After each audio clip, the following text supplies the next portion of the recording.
On today's Prep Rally podcast, we will talk about spring sports, and Bentonville is looking for a new athletic director.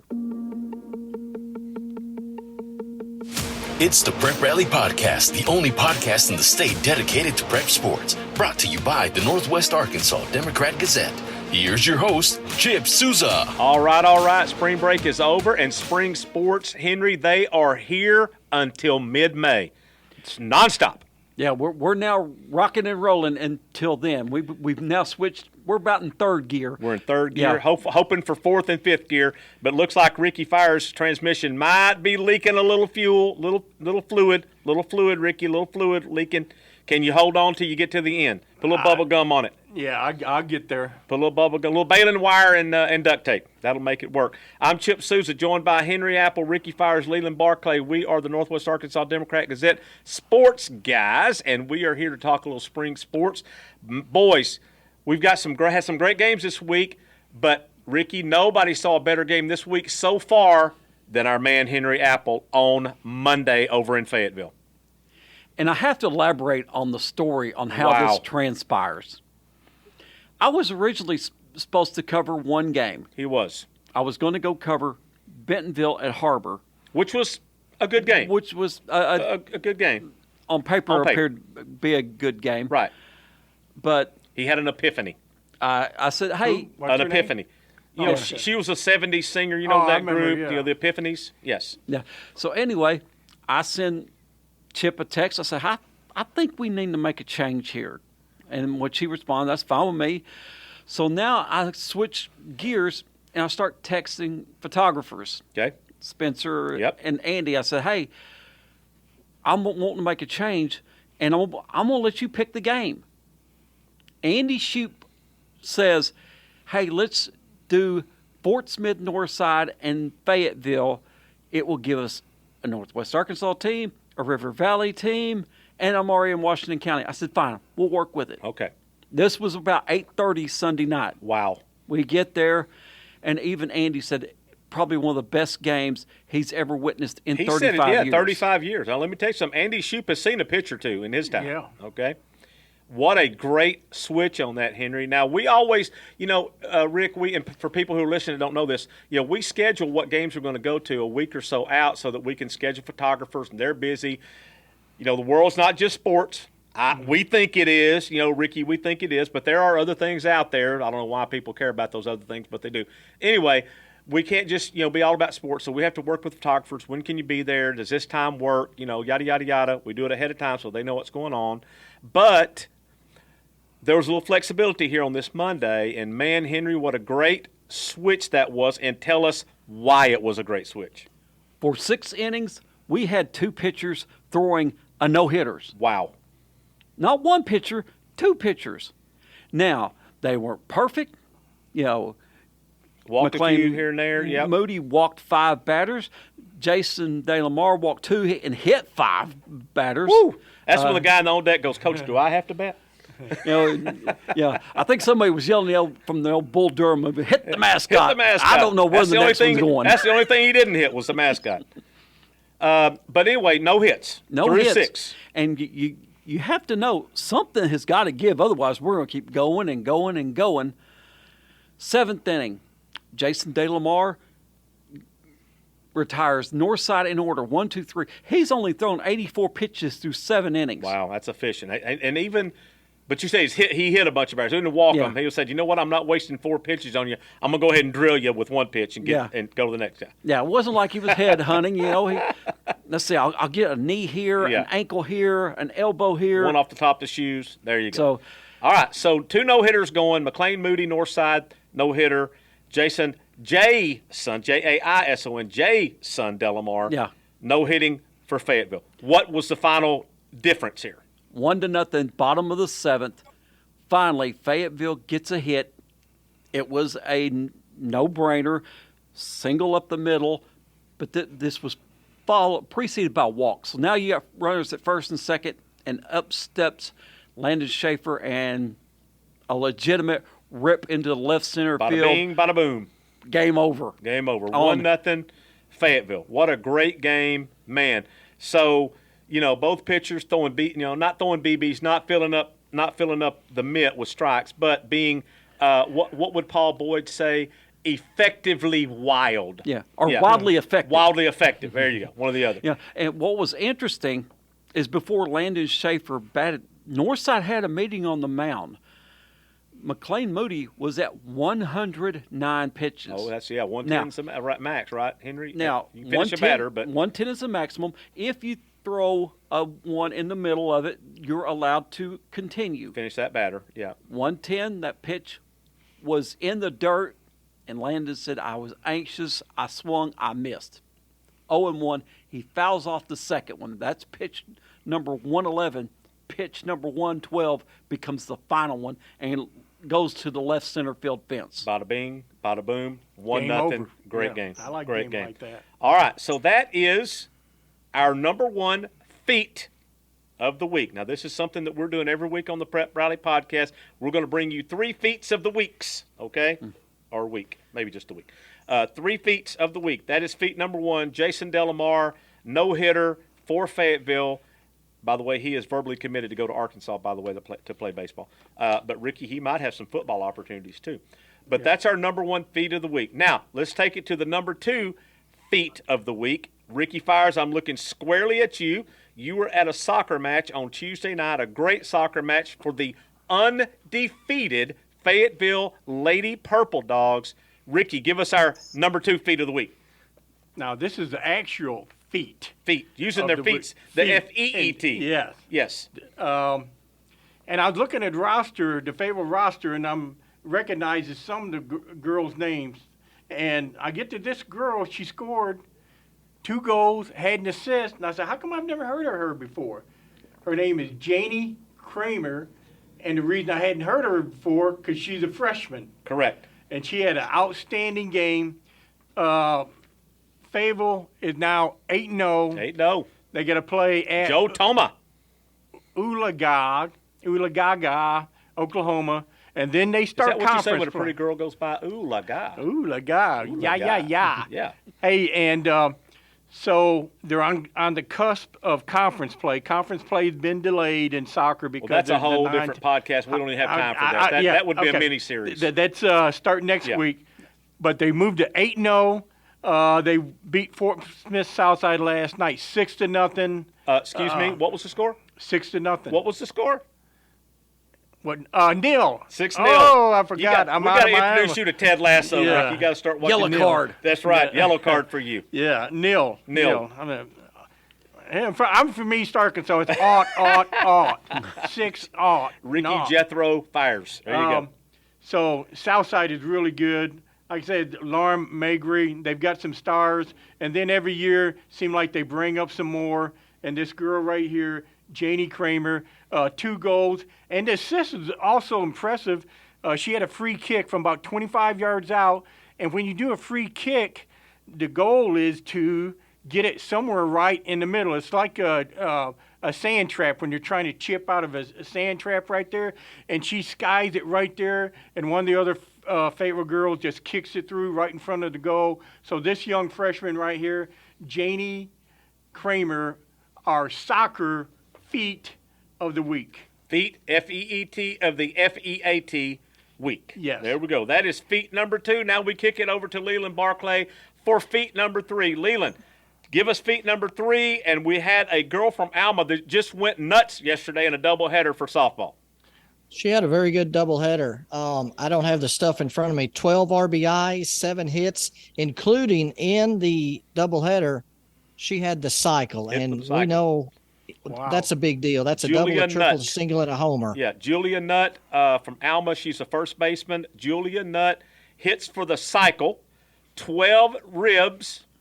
Now, that's as many ribs as Ricky can eat in one setting, 12 baby back ribs. 12 ribs and 3 singles, 2 doubles, 1 triple, 1 homer. Wow. I have to ask. Yep. When she goes up to the plate, you know, the old jingle, sometimes you feel like a nut, sometimes you don't. Gotcha. Little Almond Joy song there, Ricky. You don't know nothing about that, do you? No, maybe I a little don't bit. know anything. So that's our 3 feats of the week. Feat number 1, Jaison DeLamar. DeLamar, Fayetteville, no hitter. Feat number 2, Janie Kramer, 2 Fayetteville, goals, 2 an goals and assists freshman. for the undefeated Fayetteville 8-0. Lady Purple Bulldogs, 8-0. Feat number 3, Alma Junior Julia Nutt. She went nuts in a doubleheader yesterday, 12 RBIs. That's a career. Leland Barclay didn't get 12 RBIs in his entire whole slow pitch softball career. And he was good. Yep. So that's our feats of the week. Now, let's talk about some other games that happened yesterday and Monday. Over in 6A West Baseball, Henry is the grand poobah of 6A Baseball, where the Rogers Mounties are mounting an assault on all the other teams in the 6A West. Well, they lead the league right now. They were, because of 9 teams in the 6A West, this is their weekend to be idle. So they get to sit out. They're at 5-1, but looming, Fayetteville is now at 4-2. And the red hot Rogers bullet. Heritage, they are rising to the top like a bullet, like the old top 40 Casey Kasem, Ricky. They are rising up fast. How many in a row, Ricky? Henry? 14 straight wins. They went to Alabama with the banjo on their knee and took it and just whipped them Alabama teams over the head with it. They totally did. Man, give it to our boy Brian Walker. Man, Brian Walker. He's got them rolling over there at Heritage, and they've won 14 in a row. The 6A West looks great. Leland, let's talk about 5A West baseball. The Greenwood Bulldogs. They again won a doubleheader yesterday. Yes, they did. The opening game wasn't pretty. 2 hours and 50 minutes. Well, that wasn't like Henry's game at all. No. 3 Greenwood pitchers combined to throw for 178 pitches. But a lot of pitches. More importantly, they won the game 8-5. Then they came back in the nightcap, and Grant Carnes pitched 5 2/3. Heard that name before. Football. Yep. Yeah, scoreless innings. So they took the second game 7-0. They're now 4-0 in the 5A West and sitting in pretty good shape. Austin Mitchell was a starter for the team last year. This year, he has finished all 4 of their conference games out of the bullpen and has done a tremendous job. So they go pretty much Aiden Kennan and Grant Carnes as the starters. But I tell you, Hunter Houston came in and threw about 4 innings of a big relief for them yesterday. In the middle role, that was a big deal too. Alma swept a doubleheader at Siloam Springs. They're 3-1 now in the conference. There you go. So they've put them in good position. They too have a couple of good pitchers. Noah Likens was another guy last year. He's moved up to the ace spot. And then Cash Wilson, they gave up 1 run each in the 2 games yesterday. So they're getting some good pitching too, timely hitting. So that's how the 5A West went yesterday. That is fantastic. Now we're going to skip over to softball. I was over at Bentonville yesterday, and I'm going to tell you, Henry, Northside hung with Bentonville pretty good yesterday, but I need to put a little disclaimer in there, just a little one. I'm not just a little disclaimer. Bentonville's first baseman, Trista Peterson, who is the Mark McGuire of that team, Ricky, when she hits it, they usually have to go outside of the stadium to go get it and throw it back in again, okay? She is a home run slugger. They were doing infield practice yesterday before the game, throwing short hops to each other, like they baseball players, softball, throw short hop. A ball came up and hit her right in the mouth. They thought it knocked both of her front teeth out. Oh, gosh. But one of them was pushed way back and busted lip, blood everywhere. Took her, had to rush her to the dentist, whatever. And so they were without about 7 home runs in the middle of that order yesterday. And when you see something like that, it kind of shakes you up a little bit, even if you're a veteran type team like Bentonville is. That when you're seeing blood all over the place and one of your best players is being hauled off, rushed out. I would have have passed out. Yeah, it's kind of sets you back a little bit. But anyway, Bentonville started a little slow, but they came on. They got an 8-0 win against Northside. So Bentonville, to no one's surprise, they're leading the conference at 4-0. They're 10-1 overall. And what they're doing this year, Ricky, that's a little bit different, and Henry a little bit different. They are using both Ryan Sanders and Casey Wood as a starter and a closer for them. Those would be 2 aces on any staff. On any other staff, okay? Yeah. And Bentonville's got them both, and so Kent Early's using them both. Now, he said yesterday what they made. Right now, they're starting Ryan. They're bringing Casey in because it gives the team a different look. You go through the first two times in the order and against Ryan, and you think, okay, third time up, I've got her. Oh, wait a minute, they just brought in another pitcher. Yep. Who throws harder, by the way. And now we got to see a different spin, a different windup, a whole different thing, and harder. So that's a huge weapon for them. Yeah. Kent said right now it's kind of like, hey, we're not going to tamper with success. This is working for us, but there is also a possibility they may just pitch one game and one the next. It'd be nice to have that kind of luxury. Kent Early has it. So they're doing well. And I'm doing a couple of notes this week on softball. And also for readers of the Northwest Arkansas Democrat-Gazette, we want to give you a little tidbit here. You have to be a subscriber to get this. But we will have area baseball, area softball, area track leaders results in the Monday edition, digital edition, iPad edition of the Democrat-Gazette. So if you want to keep up with who's leading the area in home runs and strikeouts and the fastest time in the 100 and the top jump in the long jump and that kind of thing, every Monday from now through the end to the start of May, when the postseason for everybody gets here, we will have those statistical leaders every Monday moving forward. So we'll have that. But anyway, going back to what I was saying, I'm doing a note this week on Springdale Harbor. Now, Ricky, back several years ago, Harbor was a really top-level softball program, but they've kind of hit lean times, hard times, and they haven't been as good, haven't been as one of the elite teams in the conference. But Candy Bailey is their coach. She's been there this her third year as a head coach, and she's got Harbor playing really well. They won their fourth game in a row yesterday. They beat Southside 7-2.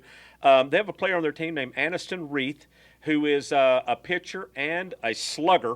And she started out the season maybe a little bit slow hitting.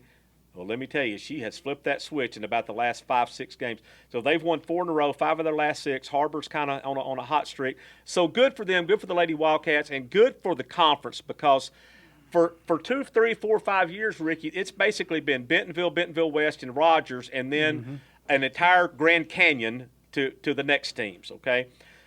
We're still talking the best teams are Bentonville West, and Rogers, but Harbor's making that move on up, and they're getting better, and that just makes the conference so much better when those teams are all competitive and for the postseason comparison for that. So major props to coach over at Harbor and doing a good job there. Now, we're going to talk real quick, Leland, about Bentonville. They are, for the first time in, 12, 13 years, going to have a new leader as their athletic director, as Scott Passmore made the announcement this week that he is going to be going to the Thaden School, which is a private school in Bentonville, in the middle of Bentonville, like just 3 or 4 blocks off of downtown Bentonville. Going over there.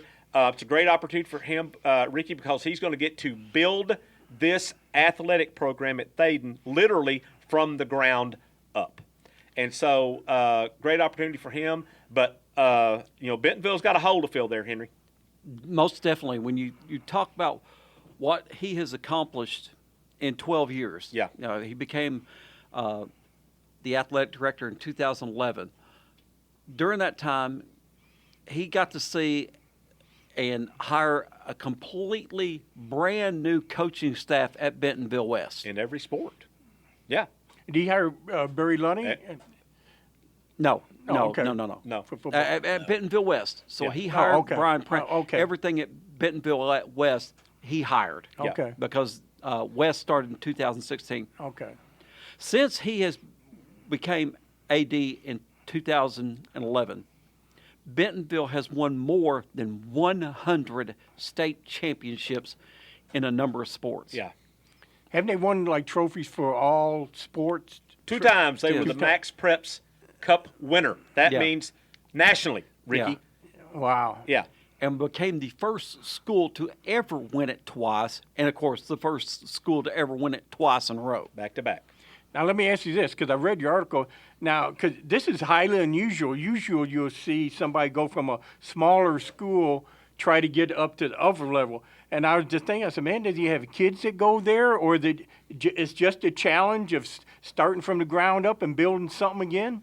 Yeah, I got to talk to him in the interview yesterday, and then we also visited some time during the Bentonville baseball game against Springdale Harbor.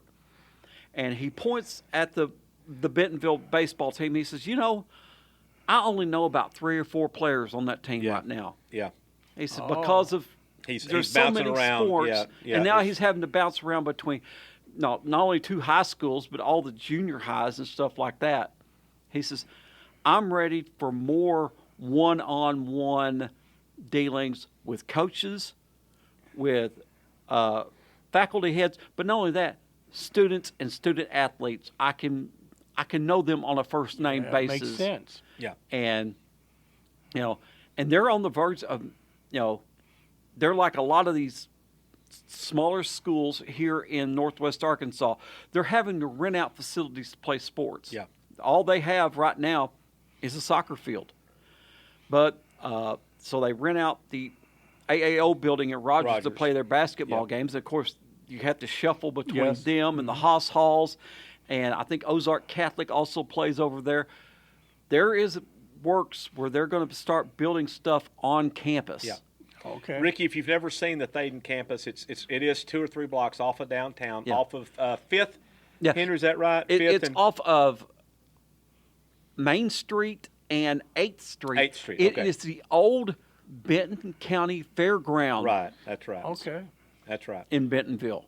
Now, this is kind of starting to remind me of when I did a feature on the kid from Haas Hall Rogers, Kubanoff. Yeah. And they were having to use the Rogers Rec Center because their school is right downtown Rogers. Used to be an old hotel that's been renovated. Which is a cool-looking school, by the way. It's beautiful. I love seeing that school. Yeah. And one thing that Scott Passmore told me, and boy, that he says, I honestly believe there is no limit to what Thaden School can be as a successful athletic program. Now, granted, they don't have football, they don't have baseball, they're limited right now in the amount of sports, but that's not to say what this guy can do.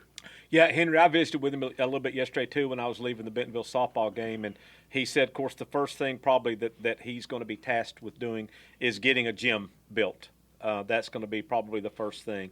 Is there room to do that downtown? Well, they have a big, expansive, open lot across the street from where their campus is that they own. That they will probably utilize that for their athletic facilities, but they really kind of need to get a gym built so that they could have a weight room in there for their athletes, and who knows what kind of gym they might build. It could be. We don't know, because Ricky, if you went by and looked at their school, this looks like no school you've ever seen in your life. The design of it is like no school you've ever seen in your life. It's interesting that the Thaden School, their nickname or the mascot is the Barnstormers. The Barnstormers. Unlike what an organization kept saying time and time again, no, it's not the Barn Owls. It is the Barnstormers. We're talking about these guys who used to fly airplanes. Yeah. Barnstormers. Yes. There is no barn over there. No. I've drove around and said, there's no barn over there. Not a barn. I don't even see the airplane hangar. Hey, where do you fly at this? But of course, Thaden, the I can't think of her name. I don't know what her first name was. She was a Amelia Earhart type female pilot for many I've read way about back her. in the, Yes. And so there you go, Barnstormers. There you go. It all ties together. But anyway, well, congratulations to Scott Passmore. They're not very many good dudes around, like him, and good for him. This will be a great challenge for him, and I know he's up to it. Bentonville now is tasked with hiring an athletic director to come oversee the most successful high school sports program in the state, without a doubt. So not very big shoes there to fill at all, Henry, right? Not very big shoes. Nah, not at all. Not at all. So before we finish and wrap up today, Leland, we're going to kick it back to you. Give us some River Valley news that we don't know. And 5A West softball yesterday. Emberlyn Caldwell hit a 3-run homer in the first game of a doubleheader to lift Van Buren to a win over Greenwood. In the nightcap, Van Buren trailed 8-3 in the 6th inning. The Lady Pointers forced extra innings, and Ashlyn Michael hit a 2-run tie-breaking home run in the bottom of the 8th inning for a 10-8 victory to complete that sweep. And then, of course, you've already talked about the Lady Airedales. They got a sweep at Siloam Springs. So Van Buren's 4-0 in the conference, along with Harrison, who's 4-0. So, like you said, spring sports, softball's already heating up. Now, Van Buren does have its River City Rumble scheduled for Friday and Saturday. Okay. More rain coming in, but we'll see. Yeah, based on the weather forecast, it could get washed out for the second year in a row. I think over the last 8 years, they're batting about 500 and even getting their, that big tournament in. And it's a big local one, but it also brings in a lot of teams from out of town. So when they do get to play it, it's a big tournament. Anna Woolsey yesterday in the Mansfield Senior Relays scored 56 points. Wow. That should be a feat of the week. Okay, that's feat number 4. We're going to yeah. That was a big one. 56 points. She won the 100 and 200 meter dashes, 100 and 300 meter hurdles, and then finished second in 2 of the field events. Sometimes she doesn't do all the field events all the time, but she said that she's really kind of amping up her effort and getting ready for the heptathlon this year. But how did she do in the barefoot watermelon on your shoulder because you just stole it out of the watermelon patch run? How'd she do in that run? Well, probably either first or second. I'd get her to be my watermelon stealer. You don't know nothing about that, do you, Henry? No. Okay, there we go. I didn't think you did. All right. Now, this is not prep-related, Leland, but I'm going to talk about this for just a real quick second. Down the River Valley, a couple of things to keep in mind. UA Fort Smith is going to be probably naming its men's basketball coach. It may be this week to replace Coach Bone, who's retired. So he's retired. They're going to be hiring a new men's coach. They think they might have that by this week. Could be first next week. Also, UAFS is having its Hall of Fame induction on April the 11th. And if you've ever played a baseball game in Fort Smith at UA Fort Smith, as a Legion player, if you're listening to us, and if you ever went down there for to play in a Kerwin's tournament or whatever, the name Taz Tonger is a guy you would know because he has been the groundskeeper. Well, he's been the face of UA Fort Smith baseball for many, many years. For many years, it was Taz and Pop Brainerd sitting in the press box up there, and they ran the show. And of course, Pop, rest in peace. He passed away a few years ago, and Taz is still there, and he's always taking care of the field. Not very many more beautiful full grass, natural grass surfaces in this state, more beautiful than UA Fort Smith's Crowder Field, and that's all because of Taz. And he's going to be inducted along with Jane Sargent. And, Leland, you will remember this, and you'll know this, the members of the 1994-95 West Stark College women's basketball national championship team. They're all going to be honored that night. Lewis Horton. Yep. So it'll be a big... top player with the girl out of Chicago. Kim Williams. Kim Williams. That's it. Yeah. Man, she could play. Straight up baller. They beat my Trinity Valley, my alma mater, beat Trinity Valley for the national championship. Good. Well, the next year Trinity Valley came back and bad. Yeah. So, anyway, good deal there. And Leland and I will both be down there for that Hall of Fame induction, so that'll be a good one. And looking forward to spending some time with Janie Sargent for sure, and Taz and all that. It should be a lot of fun. I wish Coach Horton could be here to see it. He passed away last year, and I hate it that he's not be here to see it. But he'll be looking at them from above, right, Leland? Absolutely, and probably telling some stories. Oh, boy, I bet he will. So if that is it for today's episode, Ricky, you got any words of wisdom? Well, never mind. I know there's no wisdom there at all. Henry, you got anything?